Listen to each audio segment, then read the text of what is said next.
Hello, I'm Elisa Holgate. I'm from Randwick City Council, and the project I'm talking about today is source-separated food waste in multi-unit dwellings. And I know my title might seem a bit gloomy, but we know that MUDs can be a bit difficult. So I wanted to talk about some of the lessons we've learnt dealing with some large MUDs in the Randwick City Council area.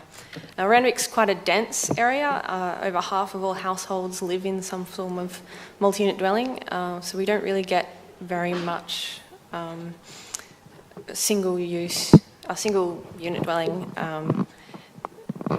Most of them are involved in the composting side of things, so we don't get as much food waste potentially coming through there. So we decided to focus on multi-unit dwellings. And today I'm just going to talk about a bit of the history of the food waste trial, how it was set up, some of the results we've had so far, some of the challenges we've been working on this year in particular. And then I'm going to step back and look at the big picture and some of the lessons we've learnt about those large MUDs and how to deal with them. Randwick is working towards a 75% diversion rate, which is quite high. And so we did an audit of our general waste stream, and we found that around 40% of it was food organics. It's a little bit less in multi-unit dwellings. It was about 36%, I think. But then there was also some containerised food there. And so obviously working towards diversion, we said, well, we'll cut that stream out and we'll put it in a separate bin. And instead of going FOGO, or food and garden organics, because we're talking about multi-unit dwellings, some of them don't really have any gardens. They're quite concrete-based gardens. Not a lot of garden waste there. So we just went food only, and it goes to anaerobic digestion. And that's also working towards a goal of energy from waste. So we started with around 100 randomly selected multi-unit dwellings, and it's a voluntary scheme, but we approached them and asked them to join up. And we converted some of their general waste bins to food only, because when you talk about diverting waste, they shouldn't need as many general waste bins. And in multi-unit dwellings, the Randwick standard is 1 bin per 2 units. And so you might have a building with 20 bins, and a couple of them are food waste now. The bins are still collected weekly, and general waste is still collected weekly, but the food waste bins are also washed. And we gave households caddies and bin liners. And this was really important in multi-unit dwellings because when you think about taking your waste out in a household, it might just be outside the kitchen door or around the front. But in some of these buildings, you have to go down 5 flights of stairs. You may be carrying your general waste in one hand, your recycling in the other hand, and then what are you going to do with your food waste? Balance it on your head. So we gave them compostable bags so they can at least carry it downstairs. And of course, there was a big education campaign about this is coming to your building, what you can expect, how to be involved. Some of our results. This is the quarterly collections for the last 3 financial years. And as you can see, we're increasing almost every quarter on the quarter before. So it's ramping up. It's taken a little while to get going, but it is ramping up. And then I did a look at some of the other measures that we have. So presentation rate was quite low to begin with, but we've worked on pushing that up. And unfortunately, part of that has been removing buildings that weren't really participating properly. But I'll talk about that a bit later. But some of these buildings were just shockers. And the rejection rate, which is where the driver didn't collect the bin because it was too contaminated. So we worked on getting almost all of our bins. We now have maybe 1 bin a week that the driver will reject because it's too contaminated. So this year I did an audit of all the food waste bins. And if you look at this picture, can you see the food waste bin? The standard EPA colour for a food-only lid is a burgundy colour. And so it's actually that one in the corner, right? And imagine you've just carried all your waste down several flights of stairs. The first bins are overflowing because they always are in MUDs. And you get there and you see there's a bin in the back corner. It's probably night time. You've come home from work. You're not really thinking about your waste. You see that bin and you're just going to chuck your waste in it if you can't identify that it's not a general waste bin. So what do? We really worked on identifying our bins, especially when you've got a lot of bins in the same room or area. You need to make them stand out. And so we have stickers, signage. We've worked with strata companies and cleaners to move the bin to the end of the row, so it's not the first bin that a resident will see, and also so that it's less likely to just have stuff thrown in it. And this was so that the people that aren't actively participating in the trial aren't contaminating the bin, which is good, of course. So the next problem we've been working on this year is odor and pests, of course, with food waste. Basically, they can get pretty smelly and disgusting, and maggots are, of course, a trigger for complaints. So as I said, we gave residents compostable liners. These are actually customised ones that say what you can put in them. And that helps prevent the pests from getting access to the food waste. Our bins are washed weekly to help get rid of some of that bin juice. And another thing we've been working on this year is a liner trial. We've tried a few different options. We've tried compostable liners, which can then be taken with the food waste to the processing facility. But the problem we had was on some of the really hot days over the summer, there's a lot of moisture in there, heat, so the compostable liners broke down. We've also tried pest-repelling plastic liners, which have been stronger. They haven't broken down, but the problem there is that since they're plastic, they can't actually be sent to the processing centre.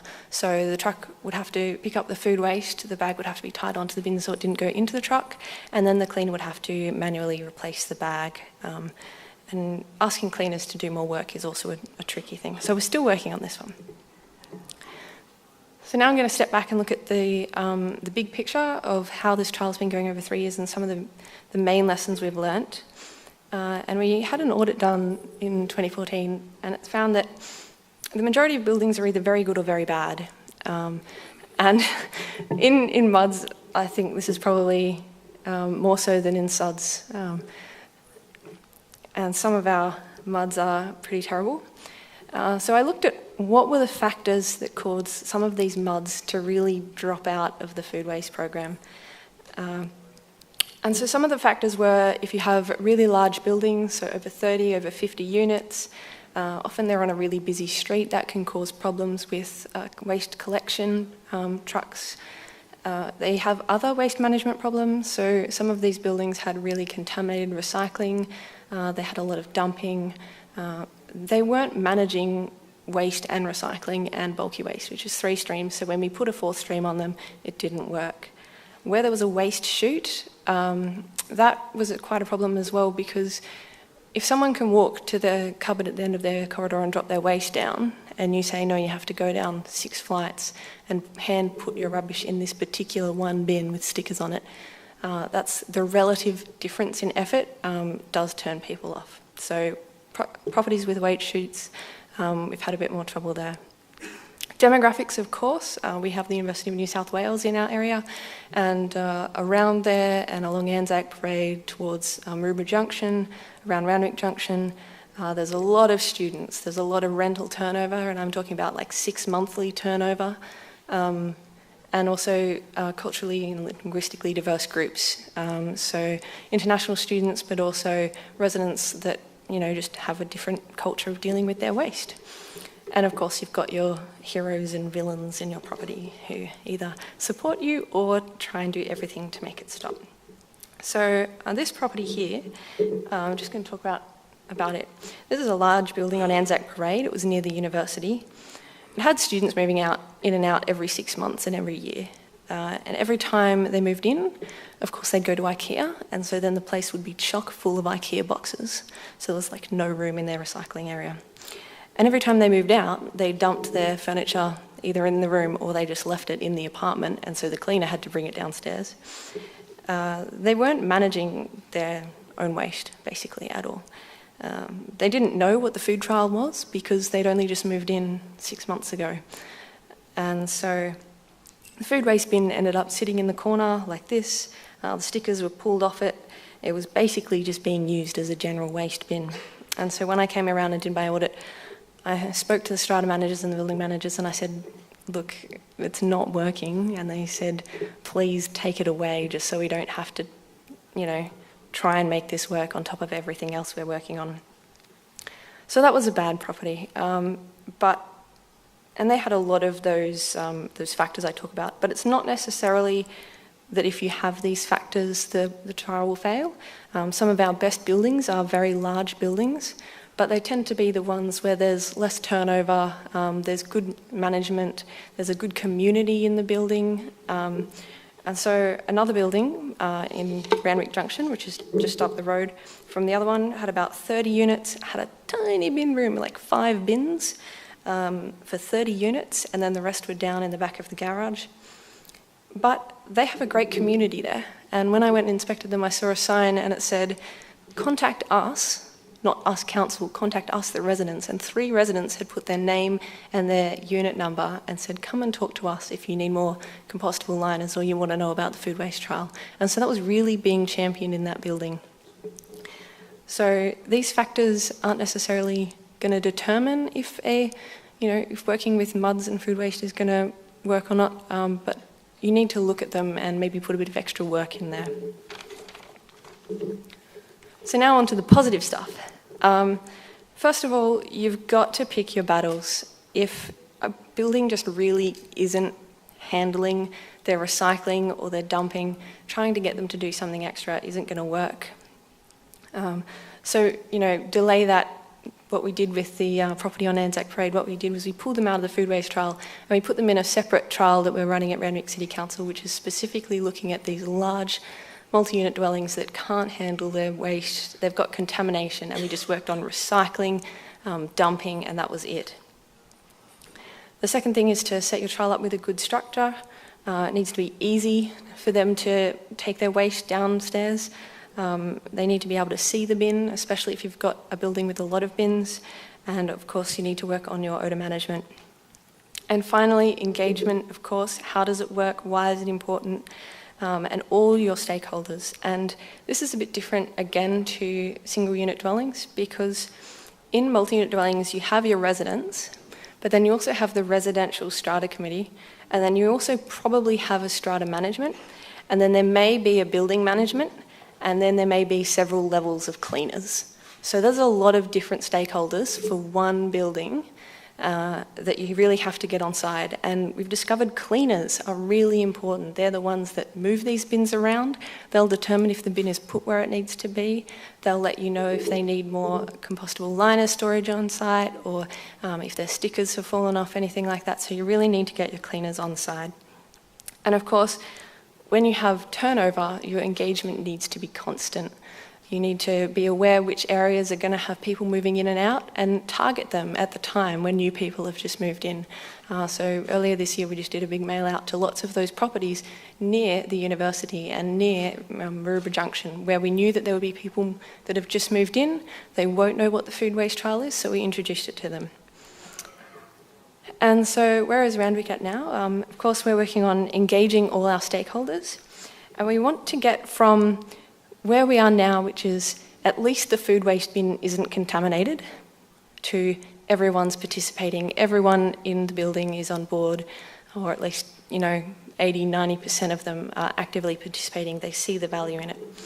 And we're going to keep working with those properties where there is rental turnover, and if we can keep pushing with this engagement, then we're going to increase our recovery rates and increase our diversion of waste for landfill, and we're working towards that 75% diversion rate. Thank you.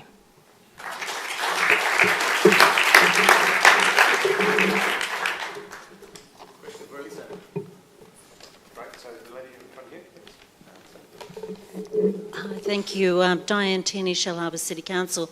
Do you have any issues with the bins being too heavy for collection or for people to actually, present them to the curb?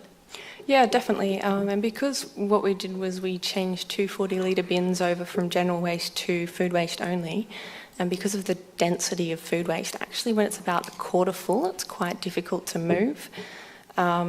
So, I mean, that's something we could work on, is getting smaller bins that they can be fuller. And also, one of the problems we have is that residents feel quite dispirited when they look in the bin and they don't see that it's very full. They think, oh, this bin's only a quarter full, like, why is no one involved in this? But actually, you know, the weight of that bin is huge, and when the cleaners put it up, you know, they say that we need extra food waste bins because, you know, we can't move these ones. So that's definitely something we need to work on. Mark McKenzie from Local Government New South Wales.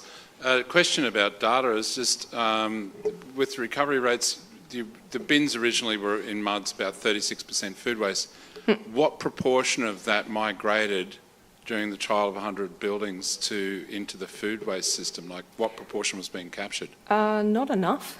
I think we've got about 15% of that has moved across, and part of the problem has been that we've been really working on getting those bins not contaminated and making sure that basically, if you don't want to use the trial, don't put anything in the bin, so that at least the food waste that is there is collected and taken for processing. So now we're at the stage where we need to say, actually, we do want you to use this bin, but we want you to use the right way. So we are working to increase that.